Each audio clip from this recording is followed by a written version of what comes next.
What's going on, guys? You may have seen some discussion that J.J. Abrams gave an interview lately, and the headlines are saying that he said anybody who didn't like The Last Jedi is threatened by women, and so there's all this hate for J.J. Abrams going on right now. And so I had to look this up because that sounded a little bit too inflammatory to be true. So I read the interview, and I think that was taken out of context deliberately to get a headline. And so I basically what it says is in this interview there were discussing all of the the extreme right-wing people who were making certain accusations, and he was responding to some of the accusations that were saying that there are that they've ruined Star Wars and all of this. So specifically what he said is Star Wars is a big galaxy, and you can sort of find almost anything you want to in Star Wars. And he goes on to say, if you are someone who feels threatened by women and needs to lash out against them, you can probably find an enemy in Star Wars. That being said, that to me is a far cry from saying that everybody who didn't like The Last Jedi is threatened by women. He's saying, if you are threatened by women, you might have found something you didn't like. Those are two different statements, and I just think it's important to point out the difference and the distinction between them. Because I know for a fact that some people who did not like The Last Jedi have no problem with women. One of the things I've seen said time and time again is that, look, I don't have a problem with women. I have a problem with poorly written female characters. And I understand that. I have a question for those people, though, and it's like, well, are you also complaining about poorly written male characters? Because there are also several of those. But but it's one of those things that I think people just need to really ask themselves, because if you have some type of threatening feeling against women, or you're not really a big fan of female characters, a lot of times you're not really even going to notice it. I don't think, for example, I think people who are sexist probably don't know that they're sexist. And I'm not trying to attack people, because I don't think that's the right way to do it. I don't think the right way to approach any type of discussion is to attack the other person who disagrees with you. I think that only starts more fighting and puts people on the defensive, and you make enemies. So I think it's just one of these questions I think you need to ask yourself. So I wanted to look at some of the female characters, because there has been a lot of discussion that there's too many females in Star Wars now, or whatever. And first off, I don't think that's necessarily true. I know a lot of people really love some of the female characters that have been out there for a while. I know Leia. Everybody loves Leia, all right? I mean, and look at Ahsoka. Ahsoka is one of the most beloved characters they've ever done in Star Wars. I don't know anybody who doesn't like Ahsoka. I also have a lot of male friends that are big fans of Star Wars Rebels. Really like Sabine. Sabine is a very popular character. Personally, my favorite character is Hera in Star Wars Rebels. But it's also a toss-up between Ahsoka and Hera, because Hera is a principal character and Ahsoka is kind of like a supporting character. But that doesn't mean, and I think if that were the case, I think if all of these fans were sexists, then you wouldn't have seen so much support for Star Wars Rebels. And I think the fact that a lot of it came out after The Last Jedi it's about more than just gender. But I think there are some people out there who are just deliberately trying to stir the pot and get people fighting. There's a lot of people who just want to see drama, and so they'll put some toxic comments out there to make everybody who had a problem with The Last Jedi, to make their arguments appear sexist, when maybe they just didn't like certain things about the movie. Some people just didn't like that Luke died. Doesn't mean that they don't like women or they don't like the female characters in the movie. They just didn't like that Luke died. Some people don't like that, certain technical things, like maybe the shield system, and how is it that all those bombardments were being stopped by the shields, but yet the fighters could fly right through the shields and then just, drop their own bombs from underneath the shield. Things like that. I don't even have an explanation for that. Doesn't stop my enjoyment of the movie as a whole, but it's okay to nitpick, right? So let's look at some of the female characters, because I think the female characters in The Last Jedi brought about a different type of criticism. So first I want to start off with Holdo. this is probably the most controversial character that I have seen discussion of. A lot of people do not like Holdo at all, and personally, I have no problem with Holdo. But I think, based on some of the things I've read, I'm not talking about you guys, my viewers, I'm talking about just some of the things I've read. Some people didn't like Holdo for two reasons. For one, they thought that she should have, told everybody the plan, which I disagree with. Maybe it has something to do with the fact that I've served in the military, and I know that the person in command doesn't just go around telling everybody what, all the details of the mission. So, sometimes they give you a shovel and tell you to dig a trench, and you don't know why you're digging a trench, but they don't have time to explain, or maybe they do have time to explain, but maybe you just don't need to know the reason in case you get captured, or in case you're a spy, like they thought they might have had a spy on board. So I don't have a problem with that. But I think some people may have had a problem with the way that she was talking to Poe, because Poe was kind of seen as one of the main characters in this story, and then he kind of gets belittled by Holdo. And this, I think, is very archetypal of the problem that a lot of folks may have with this movie. And again, I'm not sure, because I don't have this problem.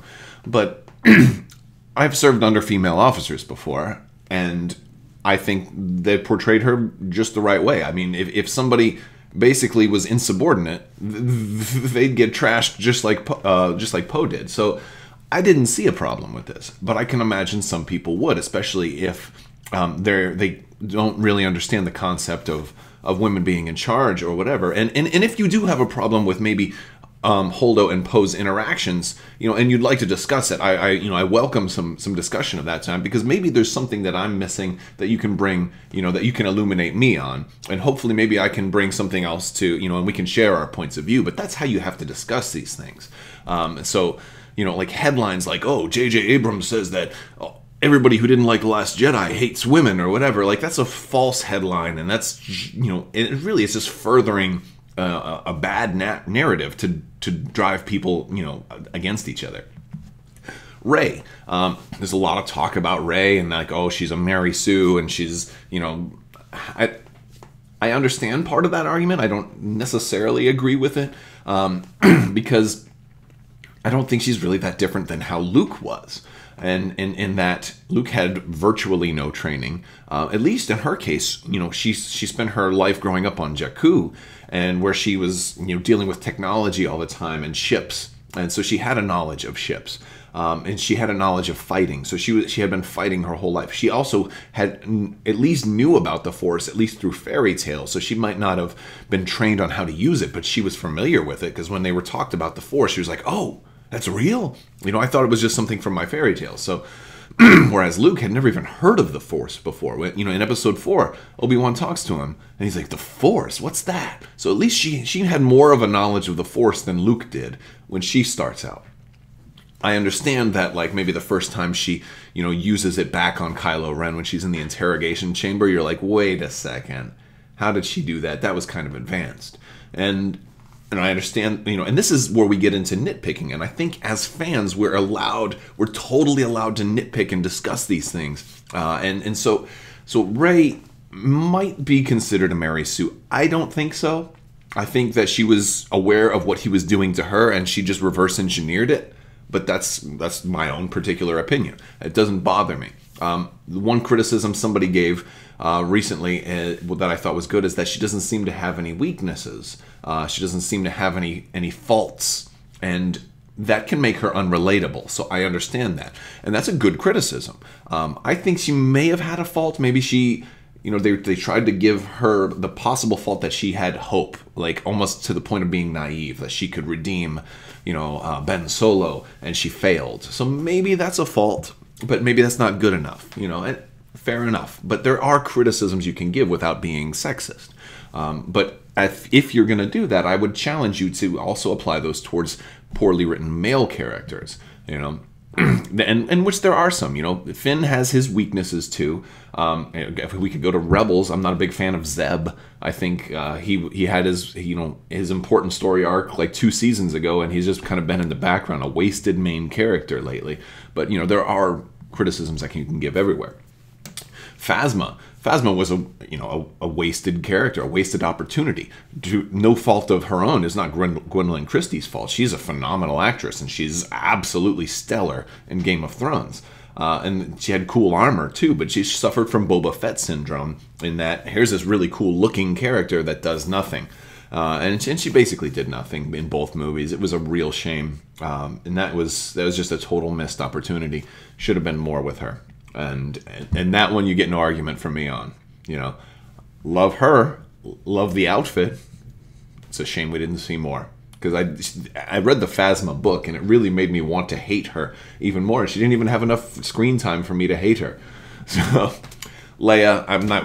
If you have something nasty to say about Leia, you can walk away, because I love Leia, and you will not say anything nasty about Leia. Well, no, you can, as long as you construct it. If you have a legitimate criticism, I welcome hear it. But a lot of people didn't like the Mary Poppins scene. I'm calling it that as slang. I have a feeling that scene was important for episode 9. Like, I think they needed to show you that she was stronger in the Force that the audience knew, and I think that was a way of doing that. But again, it was a hard scene to watch, because you thought she was gone, and then she came back, and then it's like you're playing with my emotions here. Why did you have to do that?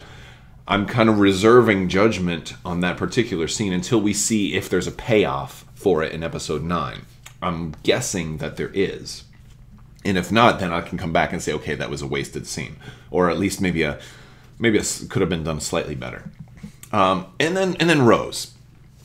Some people didn't like Rose. And I understand that people aren't going to like the entire, that whole subplot of Finn and Rose going off to Canto Bight. That makes sense. I understand that people don't like that. I don't think it makes you sexist if you didn't like that. I think it's more of a question of, is that scene going to pay off in episode 9 or not? I really like Rose. I think she didn't have as much depth as somebody could have potentially had. And I think maybe she might have had a little more screen time than a brand new character should have had. Like, Rose probably, you could, if you had flip-flopped Rose's screen time with Phasma's screen time, and you make Phasma more of a presence because she's already been introduced in episode 7, you could give Phasma more screen time here, and then just introduce Rose and give her just a little bit of backstory, and maybe have her have a bigger payoff in episode 9. Then I think that might have worked a little bit better. But that being said, I understand certain criticisms of Rose, but only as it applies to that certain story. So if you have a criticism that deals with the fact that she was female, then I'm really curious of that. But that's basically it. I kind of just wanted to address, like, a lot of these false narratives that are driving us apart. I don't think that if you have a criticism about episode 8, that you're sexist. Now, it depends on the criticism. If you just say, oh, well, Kathleen Kennedy, hates all men and, wants women, Star Wars to be all female and whatever, that's a gross exaggeration. And then maybe you are sexist if you say stuff like that. I'm not sure. I generally prefer an argument that's going to try to make sense and promote some actual discussion. But I'd like to hear what you think. Let me know in the comments below. There is another round of the giveaway going on right now. You just need to be a subscriber and leave a comment to enter. It's as simple as that, guys. Thank you guys so much for watching. And even if you disagree with me, let's have a discussion and keep it civil. Let's do our best. Thanks so much for watching, and have a great day.